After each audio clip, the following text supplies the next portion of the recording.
দিন বদলায়, সমাজ ব্যবস্থা বদলায়, কিন্তু চিরাচরিত সমস্যার ছবিগুলো বদলায় না। দুর্নীতি, কেলেঙ্কারি, অন্যায় যত দিন যায় ততই যেন জাঁকিয়ে বসে সমাজের ঘাড়ে। ঠিক যেমন দালালদের দৌরাত্ম্য। মুর্শিদাবাদ মেডিকেল কলেজে দালাল রাজ আজও অব্যাহত। এমনকি অন্যায়ের প্রতিবাদ করায় দালালদের হাতে মার খেতে হলো হাসপাতালেরই এক অস্থায়ী কর্মীকে। দেখুন,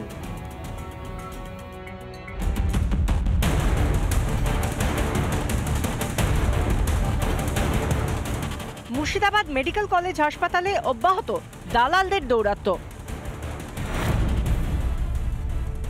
দালালদের আক্রমণে রীতিমতো গুরুতর জখম হয়েছেন এই মুর্শিদাবাদ মেডিকেল কলেজ হাসপাতালেরই এক অস্থায়ী কর্মী, ক্যাভেঞ্জার স্টাফ। তিনি কিন্তু এই মুহূর্তে আক্রান্ত হয়েছেন। পলাশ হাজরা।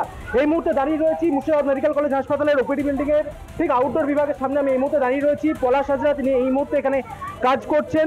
যারা রোগী, যারা পেশেন্ট পার্টি, তাদেরকে এইখান থেকে তারা যে ভিজিটিং রুম যেটাকে বলা হয় সেই কাজ তিনি কিন্তু এই মুহূর্তে করছেন। গতকালকে রাত্রিবেলাতে কিন্তু এক পেশেন্ট পার্টির পক্ষ থেকে কিছু দালাল তারা মেডিকেল কলেজ হাসপাতালে আসে এবং যে টিকিট, সেই টিকিট নিয়ে তারা ভেতরে ঢুকতে চায়, কিন্তু তখনই সেটা প্রতিবাদ করেন এই পলাশ হাজরা। তখনই তার উপর হামলা হয়, এমনটা কিন্তু অভিযোগ উঠে আসছে। তাকে বেধড়ক মারধর করা হয়েছে।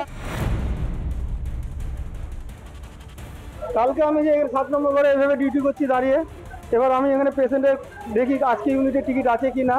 ওই টিকিটগুলোকে দেখে ঘরে ঢুকাই পেশেন্টদেরকে দিয়ে। এটা ভিজিটিং রুম। ওনারা একটা মেয়ে ফিমেলের টিকিট নিয়ে এসছে, এখানে জোর করে ঢুকছেন। কোনো রেফার নাই, কিচ্ছু নেই। আমি তাকে বাধা দিতেও আমাকে ধস্তাধস্তি করে ঘরের ভেতরে ঢুকে, ওই ধস্তাধস্তি করার পর ওখানে স্যার দেখেননি, ওনাকে বার করে দেয়। বার করে দেওয়ার পর উনি চলে যায়। তারপরে আমি যখন এখান থেকে ডিউটি শেষ করে বাড়ি যাই, বাড়ি যাওয়ার পর আমাকে বাইরের গেটের সামনে ওরা আমাকে 4-5 জন ধরে মারে।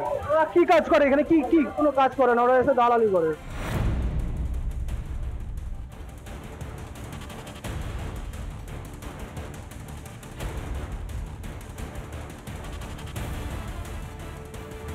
এই ঘটনায় মুর্শিদাবাদ মেডিকেল কলেজ হাসপাতালের পক্ষ থেকে বহরমপুর থানায় লিখিত অভিযোগ দায়ের করা হয়েছে।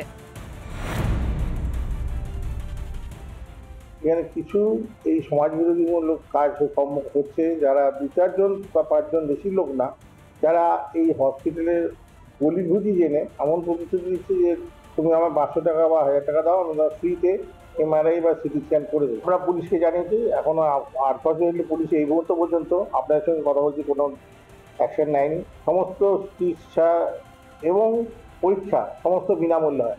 কেউ পুরো পয়সা চাইলে যেন না কেউ না দেয়, এমনকি রক্ত এখানে বিনামূল্যে দেয়। তবে বেশ কয়েক বছর থেকে যে অভিযোগ একেবারে প্রতি মুহূর্তে প্রতিদিন এই মুর্শিদাবাদ মেডিকেল কলেজ হাসপাতাল থেকে আসে, সেটা হচ্ছে দালাল রাজের কথা। সেই দালাল রাজের এবার আক্রমণের মুখে পড়লেন এই মুর্শিদাবাদ মেডিকেল কলেজ হাসপাতালের একজন কর্মী। কি পদক্ষেপ নেয় পুলিশ, কি পদক্ষেপ নেয় মুর্শিদাবাদ মেডিকেল কলেজ কর্তৃপক্ষ, সেদিকে সকলের নজর রয়েছে। মুর্শিদাবাদে কিন্তু আশিস বাগচি, রিপাবলিক বাংলা। সুখাদ্য দিতে যেন হাত কাঁপে আমাদের এই রাজ্যের, তাই রেশন নিয়েও ওঠে দুর্নীতির অভিযোগ। সুখাদ্যের বদলে ভেজাল খাদ্য সামগ্রী পরিবেশিত হয় রেশনে।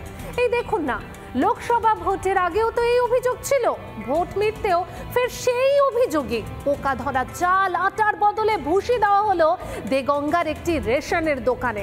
দেখুন ঠিক কি কি সামগ্রী দেওয়া হলো রেশনের দোকানে।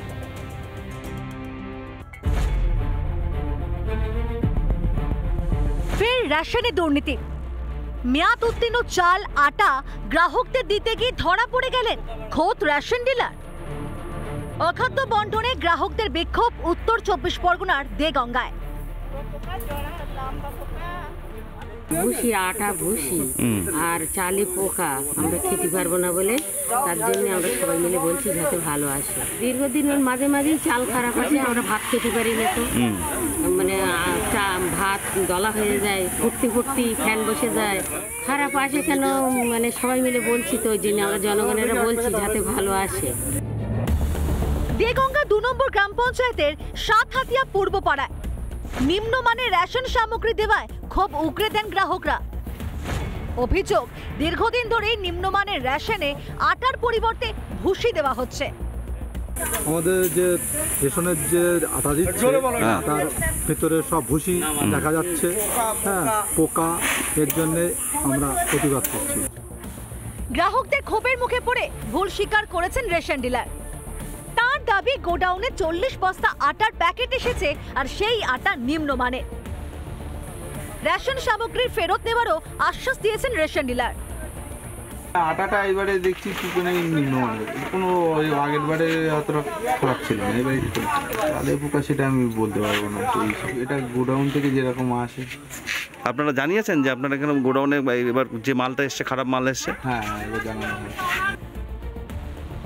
বাংলা জুড়ে দুর্নীতির অভিযোগের শেষ নেই। কখনো রেশনে দুর্নীতি, কখনো বালি, গরু পাচার, আবার কখনো চাকরি নিয়ে দুর্নীতির অভিযোগ। সেই সব অভিযোগে তৃণমূলের একাধিক হেভিওয়েট নেতাই এখন হাজতে। আর ভোট মিটতেই ফের দেগঙ্গার সামনে এলো রেশন দুর্নীতি। দেগঙ্গা থেকে টিটপ বিশ্বাসের রিপোর্ট, রিপাবলিক বাংলা। বিরোধী দল করলেই বিপদ, যেখানে সেখানে আক্রান্ত হতে পারেন বিরোধীরা। লোকসভা নির্বাচনের পর কোনো কোনো ক্ষেত্রে এমনটাই বুঝিয়ে দিচ্ছে শাসক দল। রাস্তায় যেতে যেতে বচসা, তারপরেই নৈহাটির বিজেপি কর্মীকে মারধরের অভিযোগ। জখম বিজেপি কর্মী, হাসপাতালে ভর্তি। জখম তৃণমূল পঞ্চায়েত সদস্যের স্বামীও।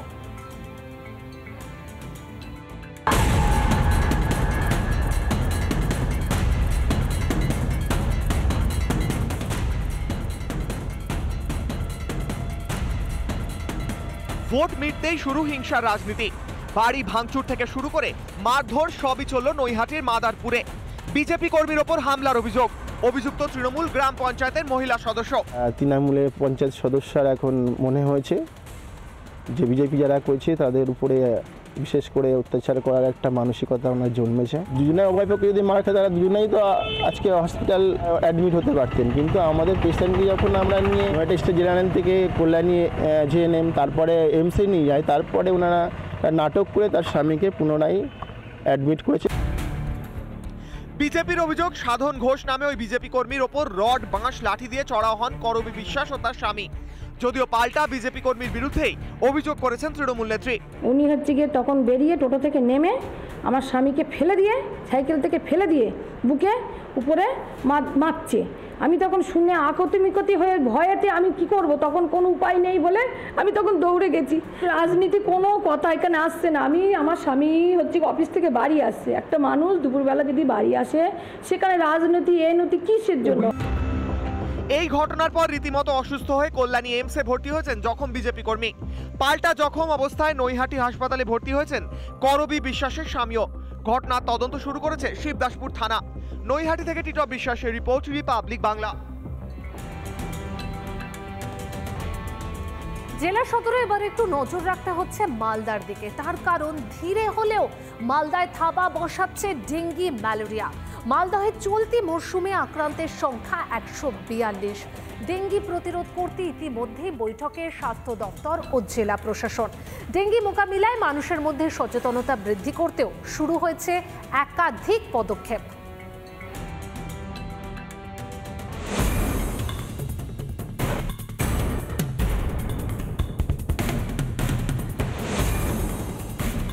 ডেঙ্গি নিয়ে চিন্তা বাড়ছে মালদায়। ইংরেজবাজার ও কালিয়াচক 1, 2, 3 নম্বর ব্লকে ডেঙ্গি আক্রান্ত রোগীর সংখ্যা সবচেয়ে বেশি। পৌরসভার পক্ষ থেকে বাড়ি বাড়ি গিয়ে সচেতন করা হচ্ছে নাগরিকদের। 18 নম্বর ওয়ার্ড, যে ওয়ার্ডে রীতিমতো পৌরকর্মীরা তারা কিন্তু বিভিন্ন এলাকায় সার্ভে করছেন, পৌর নাগরিকদের বাড়িতে যাচ্ছেন, তাদের সাথে কথা বলছেন। এবং 18 নম্বর ওয়ার্ডে যেটা আমরা দেখতে পাচ্ছি যে পৌরকর্মীরা তারা কিন্তু রীতিমতো যে ড্রেনেজ সিস্টেমগুলো, যে ড্রেনগুলি রয়েছে সেখানে কিন্তু তারা কিন্তু কেমিক্যাল ইউজ করছেন এবং পাশাপাশি ব্লিচিং পাউডারও কিন্তু দেওয়া হচ্ছে। মাননীয় মুখ্যমন্ত্রী আমাদেরকে ইতিমধ্যেই বিভিন্ন ইনস্ট্রাকশন দিয়েছেন, যে ইনস্ট্রাকশনগুলো আমরা ফলো করছি। ফলো করে আমরা আমাদের পৌর এলাকায় প্রত্যেক দিন সকালে প্রত্যেকটা নাগরিকের বাড়িতে গিয়ে পৌঁছচ্ছি আমরা এবং প্রত্যেক নাগরিককে সচেতন করার চেষ্টা করছি। বিশেষ উদ্যোগ নেওয়া হয়েছে জেলা স্বাস্থ্য দপ্তরের তরফে।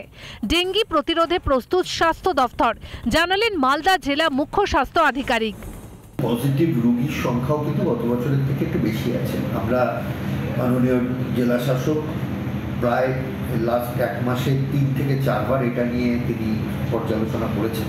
গত শনিবার দিনও পর্যালোচনা হয়েছে আমরা হিসেব করে দেখেছি ইংরেজবাজার ব্লক, কালিয়াচক 1, 2, 3 এই 3-4টে ব্লকেই মেন আমার ডেঙ্গুটা একটু বেশি আছে। বাড়ি বাড়ি গিয়ে পৌরকর্মীরা ডেঙ্গি প্রতিরোধের বিষয়ে সচেতন করছেন নাগরিকদের। এটাই বার্তা জানাচ্ছি যে এখন আমাদের ক্রমশ ডেঙ্গু বাড়ছে, যেন সবাই সচেতন থাকে। কারো বাড়ি খোলা ছাদের ওপর কোনো খোলা পাত্রে জল জমে যাবে সেই রকম পাত্র যেন ওরকম না রাখে, সেটাকে উল্টিয়ে রাখার ব্যবস্থা করতে হবে। আর ফ্রিজের পেছনটা একটু খেয়াল রাখতে বলছি যেন জল না জমে, এগুলো আমরা খেয়াল করাচ্ছি। ডেঙ্গি প্রতিরোধে আরও তৎপর হতে হবে পুরসভাকে, দাবি ইংরেজবাজার পৌরসভার বিজেপি কাউন্সিলর তথা বিরোধী দলনেতার। ময়লা পড়ে আছে, জলা জায়গাগুলোতে ডেঙ্গুর মশা, ম্যালেরিয়ার মশা ছড়িয়ে আছে, সেগুলো পরিষ্কার করা হচ্ছে না। বিভিন্ন বাঁধের ধারে, নদীর ধার, সেখানে জঙ্গল হয়ে আছে, জল জমে আছে, যেখানে ডেঙ্গুর লার্ভারা বিস্তৃতি লাভ করবে। তো পৌরসভার উচিত আরও বেশি এটাতে ইনিশিয়েটিভ নেওয়া। সচেতনতার সতর্কতাই ডেঙ্গি প্রতিরোধের মূল মন্ত্র। নাগরিক ও প্রশাসন একসাথে কাজ করলেই সম্ভব ডেঙ্গি প্রতিরোধ। মালদা থেকে ক্যামেরা সুশান্ত সরকারের সঙ্গে দীপঙ্কর গোস্বামী, রিপাবলিক বাংলা। ভুটান পাহাড় থেকে আসা খরস্রোতা বাসরা নদীর ভাঙনে ক্ষতিগ্রস্ত আলিপুরদুয়ারের সেন্ট্রাল ডুয়ার্স চা বাগান ও সংলগ্ন এলাকা। নদী গর্ভে তলিয়ে যাচ্ছে একের পর এক চা বাগানের জমি, তলিয়ে গেছে বহু বসত বাড়িও। নদী তীরবর্তী এলাকায় নিজেদের ঘর ছেড়ে আতঙ্কে অন্যত্র পাড়ি দিয়েছেন স্থানীয়রা। কবে মিটবে সমস্যা? উত্তর নেই কারোর কাছে।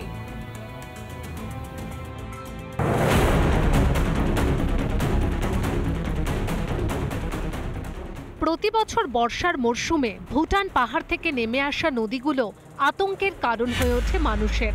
ব্যতিক্রম নয় এই বছরও। বাসরা নদীর ভাঙনে রাতের ঘুম উড়েছে আলিপুরদুয়ারবাসীর। লাগাতার ভাঙনে তলিয়ে যাচ্ছে জমি, বাড়ি, চা বাগান। জঙ্গলের দৃশ্য না ওখানে ছিল, করতে করতে ও দিল তো। আচ্ছা, অনেক জল আসেনি, অনেক জল বাদ নাই। দ্রুত বাঁধের ব্যবস্থা না করলে প্রাচীন এই সেন্ট্রাল ডুয়ার্স চা বাগান ধীরে ধীরে তলিয়ে যাবে বলেও দাবি ম্যানেজারের। থেকে 40 হেক্টর জমি অলরেডি নদীগর্ভে বিলীন হয়ে গেছে।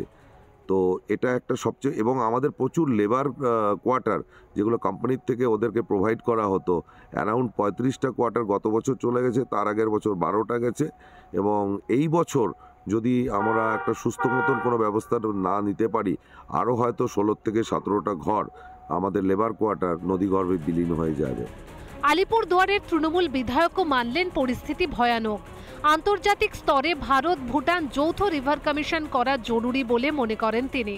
এটা আমাদের গোটা ডুয়ার্সের প্রতি বছরের একটা ভয়াবহ বিষয়, এবং আমি বারবার করে যেটা আপনাদেরকে বলছি, আমি এর আগেও অনেকবার বিধানসভায় এটা বলবার চেষ্টা করেছি যে আমাদের এই ভুটান পাহাড় থেকে নেমে আসা নদী, এই নদী যেভাবে আমাদের ডুয়ার্সকে গিলে খাচ্ছে, সেটা আটকাতে হলে কিন্তু আমাদের আন্তর্জাতিক স্তরে Bharat Bhutan joint river commission করা খুবই দরকার।